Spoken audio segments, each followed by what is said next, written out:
Knowing him, knowing how much he loves football and things like that, it just brings joy to his players and things like that. So, it was I've texted him back and forth every once in a while, like, great game, this and that, and he's done the same.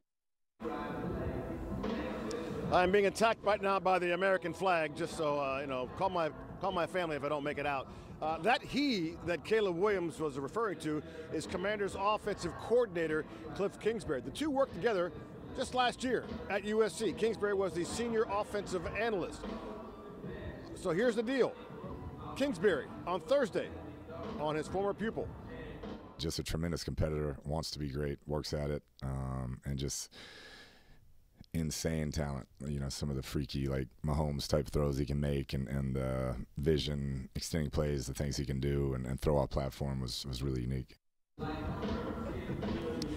right, as the flag continues to attack me, Sean, listen, you're in the league for over a decade. Obviously, Kingsbury, he knows about Caleb Williams' talent. Look out. How much can he help the defense in a scouting report? Oh, huge. He's a huge benefit because he's going to tell you all the throws he can make. He knows his arm strength, but he also understands how he processes pre- and post-game reads. And that's one thing that we don't talk about enough in the NFL, is about what a quarterback sees before the snap and how he reacts once the snap has happened and where they move.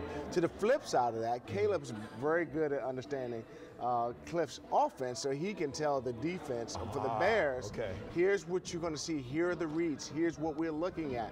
Right. In a seven-man front, we're reading the linebacker, we're reading the safety. So he also has an advantage by telling them, here's how coach is going to teach you to attack your defense. So it goes both ways, but most definitely it's going to help the Washington Commanders with Cliff understanding how Caleb works. Okay.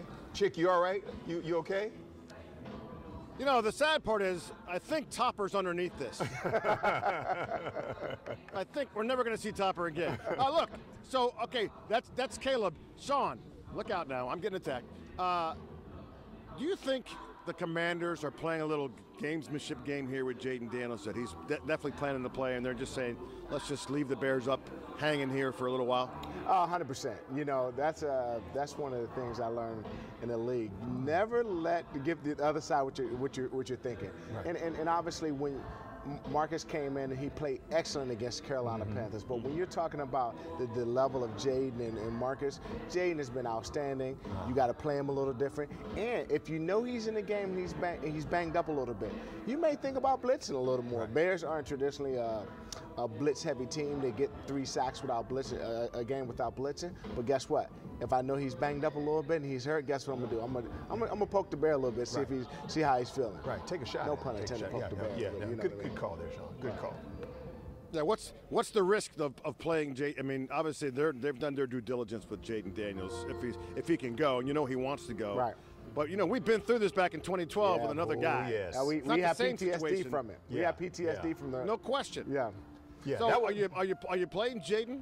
Well, it's truly a game time decision. You got to be able to understand if Jalen can protect himself. If he can take a hit and not further damage himself, one, from equipment, if we can put something on it to cover his ribs, but two, if he's feeling pretty good, if he takes a hit, he can get up and keep going. But what you don't want to do ahead of next week's game, and we're not looking ahead, but we do have to say this is not a NFC East game. Right. This is not a conference game. It's important, but it's not a conference game. Right. Next week the Giants come in, that's a conference game. So it is a toss-up, and I know that they're going through it probably to the last minute. You want to make sure he's good for the games that really count. Yeah, really count.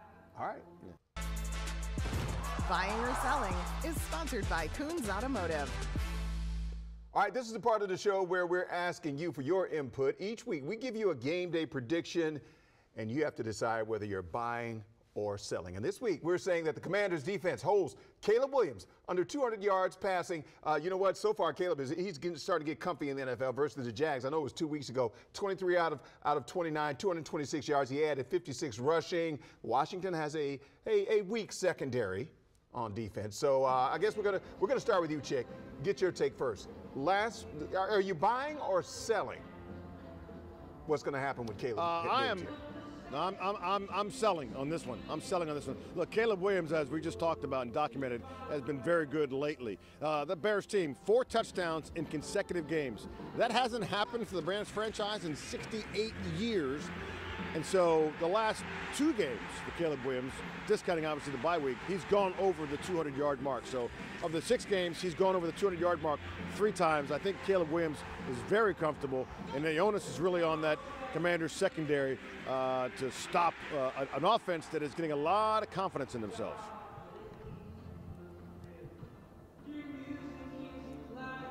All right. All right, look, there's still time for you to weigh in. I'll tell you what, you can weigh in. I'll take this by text, buying or selling, to 202-895-5599. We'll share how you at home voted later on in the show. Speaking of reunions, by the way, today will be the first time Montez Sweat faces the Commanders after being traded away last year.